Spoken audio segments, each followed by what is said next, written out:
अत्यंत मोठी बातमी आहे। ब्रेकिंग न्यूज सध्या समोर येते ती म्हणजेच सैफ अली खानवरती हल्ला करणारा आरोपी ठाण्यातून त्याला अटक करण्यात आलेली आहे। कासरवाडीतील हिरानंदानी इस्टेट मधून या आरोपीला अटक करण्यात आलेली आहे। आरोपी हा ठाण्याच्या बारमध्ये कामाला असल्याची माहिती मिळते। मोहम्मद आलियान असं अटक केलेल्या आरोपीचं नाव आहे। सध्याची सगळ्यात मोठी अपडेट आपण पाहतोय। गेल्या 3 ते 4 दिवसांपासून जे प्रकरण तापलेलं होतं, अभिनेता सैफ अली खान याच्यावरती त्याच्या घरात घुसून हल्ला करण्यात आला होता। अखेर त्या आरोपीला बेड्या ठोकण्यात आल्या आहेत। ठाण्यातून आरोपीच्या मुसक्या आवळण्यात पोलिसांना यश आल्याचं कळतंय। तर आपले प्रतिनिधी सचिन गाड आपल्या सोबत जोडले गेले आहेत। सचिन, काय सांगाल, हाच तो आरोपी आहे का? याची पुष्टी पोलिसांना झाली आहे का? नक्कीच तब्बल 3 दिवसानंतर अखेर मुंबई पोलिसांनी मोहम्मद आलियान नावाच्या इसमाला सैफ अली खानवरती हल्ला केल्याप्रकरणी अटक केलेली आहे। पोलिसांनी असा दावा केलेला आहे की हा तोच इसम आहे ज्याने सैफ अली खानवरती गुरुवारच्या पहाटे जीवघेणा हल्ला केला होता। आपण बघतोय की आरोपीचा फोटो देखील समोर आलेला आहे। ठाण्याच्या कासरवडोली येथील हिरानंदानी जे पाठीचे झुडप आहे तिथे हा आरोपी बसला होता असा दावा केला जातोय की आरोपीला या संपूर्ण परिसराची माहिती आहे आणि म्हणून त्या झुडपांमध्ये आरोपी दडून बसला होता। आरोपी हा ठाण्यात असलेल्या रिकीज रेस्टॉरंटमध्ये हाऊसकीपिंगचं काम करतो आणि त्याला ठाण्याची संपूर्ण परिस्थिती आहे। सैफ अली खानवरती गुरुवारी पहाटे हल्ला केल्यानंतर दादरवरून आरोपी ठाण्याच्या दिशेने रवाना झाला होता आणि त्यानंतर या झुडपात बसून होता। तब्बल मुंबई पोलिसांचे 100 अधिकारी या आरोपीच्या मागावर होते। अनेक राज्यात टीम पाठवण्यात आलेल्या होत्या आणि आपण अखेर बघतोय की पोलिसांच्या एका टीमला आरोपीला अटक करण्यात यश आलेलं आहे। आता 9 वाजता मुंबई पोलीस पत्रकार परिषद मुंबई पोलिसांनी जाहीर करण्यात आलेली आहे आणि पत्रकार परिषदेत मुंबईत पोलीस या आरोपीबद्दल इतर माहिती देण्याची शक्यता आहे। अच्छा सचिन, आपण हा परिसर पाहतोय, याच परिसरातून सध्या त्याला अटक करण्यात आली होती। ठाण्यामध्ये तो कासरवाडीतील हिरानंदानी इस्टेट मध्ये हा लपून बसला होता। ह्या झुडपात लपून बसल्याचं तुम्ही आताच सांगितलंय। नंतर त्याला पकडल्यानंतर पोलिसांनी त्याची चौकशी केली आहे का? त्याच्याकडून काही जबाब आलेला आहे का? त्याने होकार दिलेला आहे का की तोच आरोपी आहे किंवा त्याने हल्ला केला होता? अशा काही संदर्भात माहिती आहे का? नक्कीच आपण बघतोय की आरोपीने कबूल केल्याचा दावा हा पोलिसांनी केलेला आहे। आरोपीची चौकशी करण्यात आली। आरोपी हा झुडपामध्ये दडून बसल्याचं पोलिसांना आढळलं। अनेक पोलिसांच्या त्याच्या मागावर होते आणि कॉम्बिंग ऑपरेशन करून पोलिसांनी त्या परिसरातून आरोपीला अटक केली आणि त्याच्या चौकशीमध्ये त्याने मान्य केल्याचं सध्या आपल्याला माहिती मिळते। म्हणून आरोपीला अटक करण्यात आलेली आहे आणि आता काही वेळात सकाळी किंवा दुपारपर्यंत त्याला कोर्टात देखील हजर केलं जाईल। आता नेमकं त्याने हल्ला का केला? कारण आपण बघतोय की सैफ अली खानच्या घरातून कोणत्याही स्वरूपाचे दागिने असतील, पैसे असतील ते चोरी केले गेले नव्हते। केवळ 1 कोटी रुपये मागण्यात आले होते। त्यामुळे या हल्ल्याचा उद्देश काय होता, का हल्ला केला, त्याच्या पाठी कोणी थेट आरोपी आपण बघतोय की सैफ अली खानच्या घरी गेला। 11व्या मजल्यावरती सैफ अली खान राहतो आणि असं असताना थेट त्याच्या घरी कसा पोहोचला, त्याच्या घरी काम करणाऱ्या कोणाची मदत होती का, हल्ल्यामागे कोणता उद्देश होता का, या सगळ्यांची आता शहानिशा केली जाणार आहे। मात्र आपण बघतोय की तुर्तास जी माहिती पोलिसांकडून मिळते त्यावरून असं स्पष्ट होतं की आरोपीने कबुली दिल्याचा दावा देखील पोलिसांनी केलेला आहे। अच्छा, आपण आता जे प्रश्न उपस्थित केले की नेमकं खरंच त्याने हल्लाच केला, दरोड्यासाठी होतं का, हे खरंच प्रश्न आहेत आणि ते त्याची उत्तरं मिळणं गरजेचं आहे। पण तुर्तास हे कळतंय की आरोपी हा ठाण्याच्या बारमध्ये कामाला होता। त्याच्या संदर्भातली अजून काही अधिकची अपडेट मिळतेय का? कुठल्या टोळीचा तर तो सदस्य नव्हता ना? आरोप अद्याप त्याचं काही बॅकग्राऊंड होतं का, क्रिमिनल काही रेकॉर्ड होता का, याबद्दल कोणती माहिती पोलिसांनी दिलेली नाहीये। मात्र ठाण्याच्या रिकीज रेस्टॉरंटमध्ये आरोपी हा हाऊसकीपिंगचं काम करत होता आणि त्याला मुंबईची देखील कल्पना आहे, ठाण्याची देखील कल्पना आहे। ठाण्याचा जो संपूर्ण कासरवडीचा परिसर आहे त्या ठिकाणी झुडपं आहे, जंगलं आहेत, निर्मनुष्य भाग आहे आणि आपल्याला तिकडे कोणी पकडणार नाही याची आरोपीला कुठे ना कुठे खात्री होती आणि म्हणूनच आपल्या तो त्या झुडपामध्ये लपलेला पोलिसांना आढळला। आता या हल्ल्यामागचा उद्देश काय आणि अनेक जे प्रश्न उपस्थित होते, एवढे दिवस आरोपीने कसा पोलिसांना चकवा दिला? मुंबईमध्ये सीसीटीव्ही कॅमेऱ्यांचं जाळं आहे, रेल्वेमध्ये अनेक सीसीटीव्ही कॅमेरे असतात प्रत्येक रेल्वे स्थानकावरती। असं असताना आरोपीने पोलिसांना चकवा कसा दिला आणि या हल्ल्यामागचा नेमका उद्देश काय आहे, या सगळ्याची सध्या आता पोलिसांनी चौकशी सुरू केलेली आहे आणि आता 9 वाजता मुंबई पोलिसांची पत्रकार परिषद आहे आणि या परिषदेत पोलीस या सगळ्या प्रश्नांची उत्तरं देणं अपेक्षित आहे। अच्छा, धन्यवाद सचिन। अगदी आपण आताच्या सगळ्या मोठ्या बातमीवरती सविस्तर अपडेट दिली आहे। वेळोवेळी आपल्याकडून या संपूर्ण घटनेची अपडेट अशीच घेत राहू। तुर्तास आपण पाहतोय की आज सगळ्यात मोठी कारवाई पोलिसांनी केली आहे। ठाण्यातून सैफ अली खानवरती ज्याने हल्ला केला होता त्या आरोपीच्या मुसक्या पोलिसांना आवळण्यात यश आलेलं आहे। अखेर त्याला बेड्या ठोकण्यात आल्या आहेत आणि 9 वाजता पोलीस पत्रकार परिषद घेऊन सविस्तर या ऑपरेशनची माहिती देणार आहेत।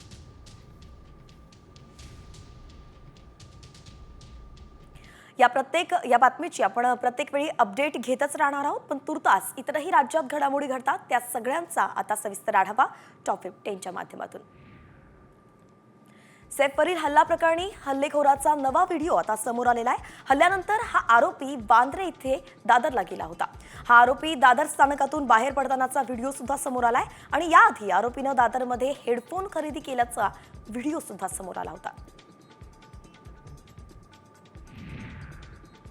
अभिनेता सैफ अली खानला सोमवारी डिस्चार्ज मिळणार आहे। सैफ अली खान सध्या लीलावती रुग्णालयात दाखल आहे। बुधवारी मध्यरात्री सैफ अली खानवरती हल्ला झाला होता।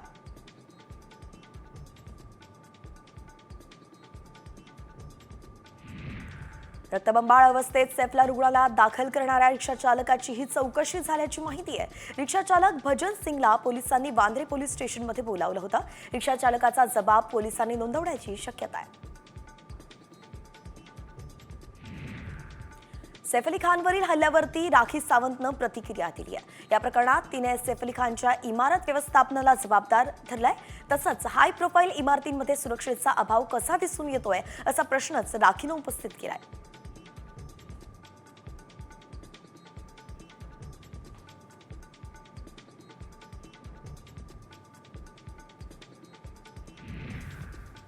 वाल्मिक कराड आणि विष्णू चाटे यांच्या जामीन अर्जावरती 20 जानेवारीला पुढची सुनावणी होणार आहे। बीड सरपंच संतोष देशमुख यांच्या हत्येचा कट केल्याच्या संशयावरून मकोका लागलेल्या वाल्मिक कराडला जामिनासाठी अर्ज केला होता त्याने।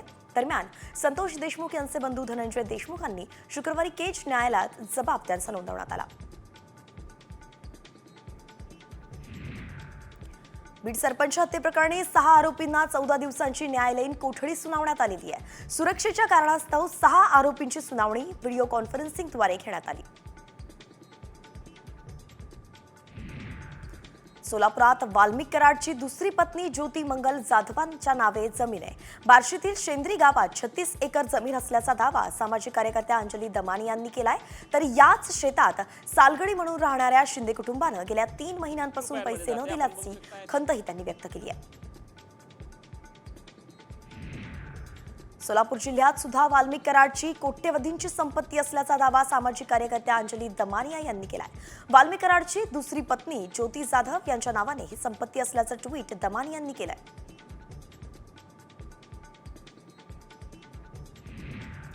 सामाजिक कार्यकर्त्या अंजली दमानिया यांनी धनंजय मुंडेंच्या विरोधात आणखी एक पुरावा शेअर केलाय। व्यंकटेश्वर इंडस्ट्रियल सर्व्हिसेस नावाच्या कंपनीचं कागदपत्र शेअर करत दमानिया यांनी मुंडेंकडे आर्थिक लाभाचं पद असल्याचा आरोप केलाय। त्यामुळे मुंडेंचा राजीनामा घ्या अशी मागणीही दमानिया यांनी केली आहे।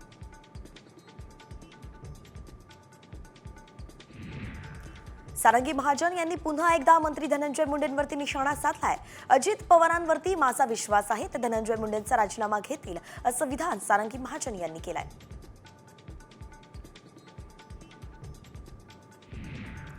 कुख्यात गोट्या गित्तेकडून परळी पोलिसांचा सत्कार झाल्याचा दावा जितेंद्र आव्हाड यांनी केलाय। गोट्या गित्तेवरती शस्त्र तस्करी आणि दरोड्याचे गुन्हे आहेत। आमदार जितेंद्र आव्हाड यांनी यासंबंधी एक फोटो ट्विट करत परळीचे पोलीस अधिकारी यांच्यावरती टीकाही केली आहे।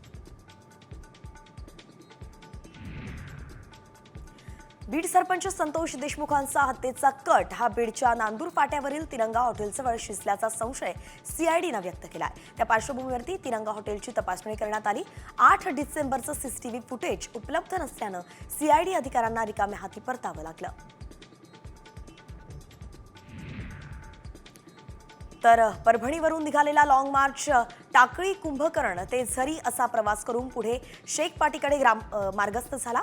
बोरी गावातील मराठवाडा दीक्षाभूमी या ठिकाणी या लॉंग मार्चचा मुक्काम होता। नागरिकांनी लॉंग मार्चमध्ये सहभागी आंबेडकरी अनुयायांना चहा, बिस्किट, पाण्याच्या बॉटल्स आणि अल्पाहारही दिला।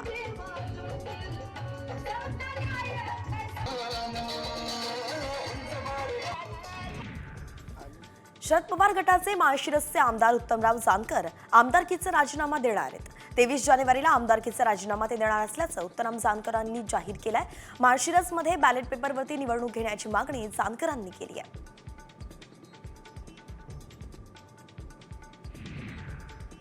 पंढरपूरच्या माळशिरसमधील मार्कडवाडीतील ईव्हीएम विरोधी मुद्दा आता दिल्लीत जंतर मंतरवरती गाजणार आहे। 22 आणि 23 जानेवारीला आमदार उत्तम जानकरांसह बच्चू कडू आंदोलन करणार आहेत।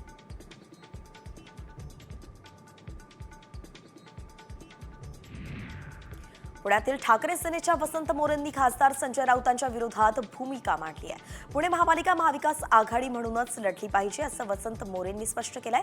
महाविकास आघाडी म्हणून लढलो तर पुणे महापालिकेत शिवसेनेला 100% फायदा होईल असा दावा मोरेंनी केलाय.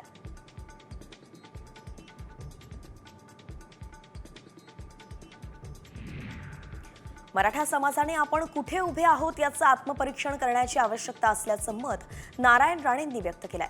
मराठ्यांना आरक्षण देण्याची माझी भूमिका होती. त्यावेळी कॅबिनेटमध्ये भुजबळ साहेबांनी आरक्षणाचा प्रस्ताव आणू नये म्हणून पत्र दिलं होतं असा किस्सा सुद्धा राणेंनी सांगितलाय.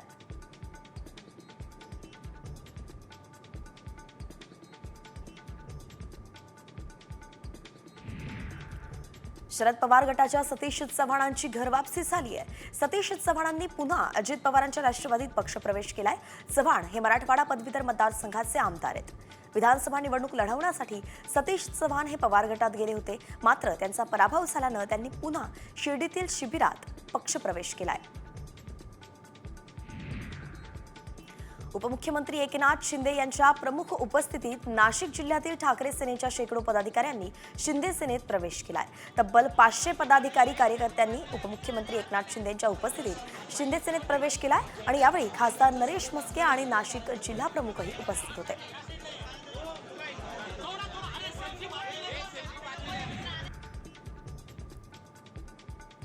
तर अखेर पालकमंत्रीपद जाहीर झालेलं आहे. कालच पालकमंत्री पदांची नावं निश्चित झाली आहे. यामध्ये अनेकांना डच्चू मिळालाय, त्यामुळे हिरमोडही काही जणांचा झालाय.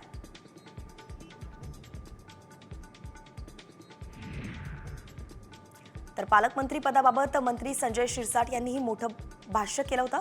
सर्व जिल्ह्यांच्या पालकमंत्र्यांची यादी तयार असून मुख्यमंत्री देवेंद्र फडणवीस निर्णयाची वाट पाहत असल्याचं ते म्हणाले होते आणि अखेर काल संध्याकाळी पालकमंत्रीपद जे आहे ते जाहीर करण्यात आलंय.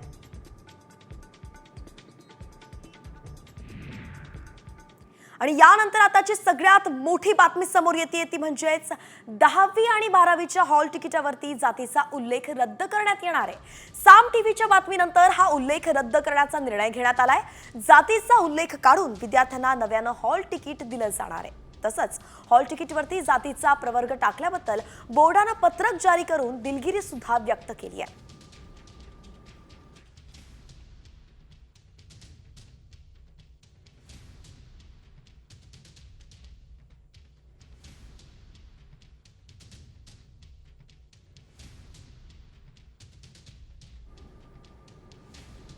आणि यानंतर आताची सगळ्यात मोठी बातमी समोर येते ती म्हणजेच 10वी आणि 12वीच्या हॉल तिकिटावरती जातीचा उल्लेख रद्द करण्यात येणार आहे. साम टीव्हीच्या बातमीनंतर हा उल्लेख रद्द करण्याचा निर्णय घेण्यात आलाय. जातीचा उल्लेख काढून विद्यार्थ्यांना नव्यानं हॉल तिकीट दिलं जाणार आहे. तसंच हॉल तिकीटवरती जातीचा प्रवर्ग टाकल्याबद्दल बोर्डानं पत्रक जारी करून दिलगिरी सुद्धा व्यक्त केली आहे.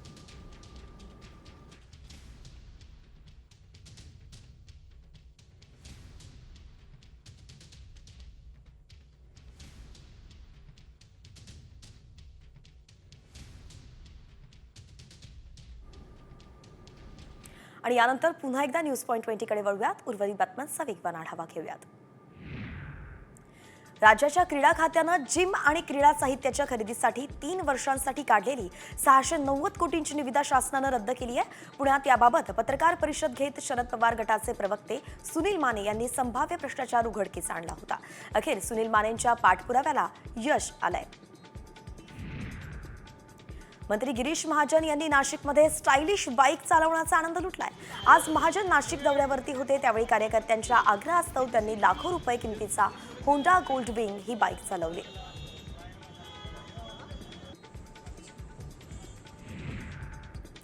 पंतप्रधान नरेंद्र मोदींच्या हस्ते देशातील 50,000 गावातील 58 लाख लाभार्थ्यांना स्वामित्व प्रॉपर्टी कार्ड वितरित करण्यात आलंय. यावेळी उपमुख्यमंत्री एकनाथ शिंदे या कार्यक्रमात सहभागी झाले होते. शिंदेच्या हस्ते ठाणे जिल्ह्यातील स्वामित्व प्रॉपर्टी कार्डचं प्रातिनिधिक वाटप करण्यात आलं.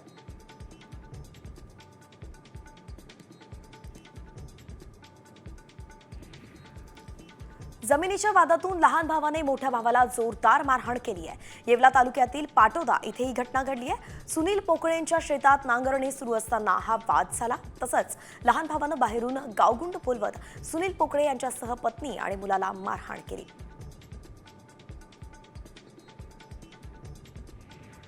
मुलुंडमध्ये मनसेनं परप्रांतीयाला चोप दिलाय. मराठी कुटुंबाला परप्रांतीयानं अरेरावी केल्यानं चोप देण्यात आला. मुलुंड पश्चिम इथे फास्ट फूड कॉर्नरवरती कामगारानं अरेरावी केली आहे. तसंच तो परप्रांतीय मराठी कुटुंबावरती धावून गेला होता आणि त्यानंतर घाबरलेल्या मराठी कुटुंबानं मनसे पदाधिकाऱ्यांची सगळी त्यांना माहिती दिली होती.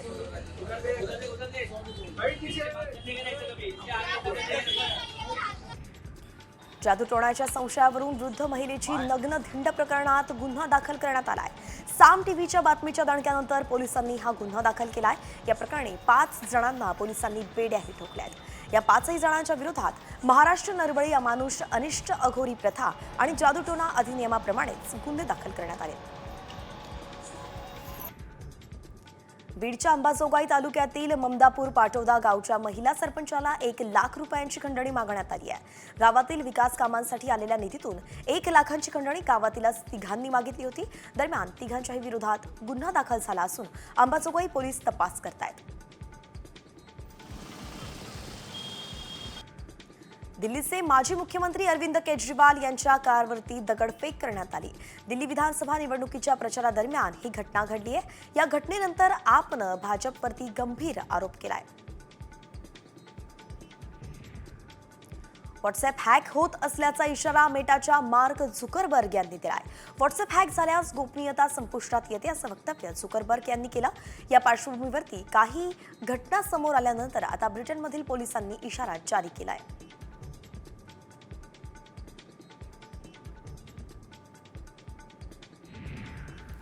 शिवसेना ठाकरे गटाचे आमदार सुनील शिंदेंच्या कारला बेस्टच्या बसनं धडक दिली आहे. रस्त्याच्या कडेला कार पार्क करून सुनील शिंदे हे महेश सावंतांच्या शाखेच्या दिशेला जात होते आणि त्याच दरम्यान बेस्टच्या बसनं त्यांच्या कारला धडक दिली. कारमध्ये शिंदेंचा चालक बसून होता. मात्र सुदैवानं चालकाला कोणतीही दुखापत झाली नाही.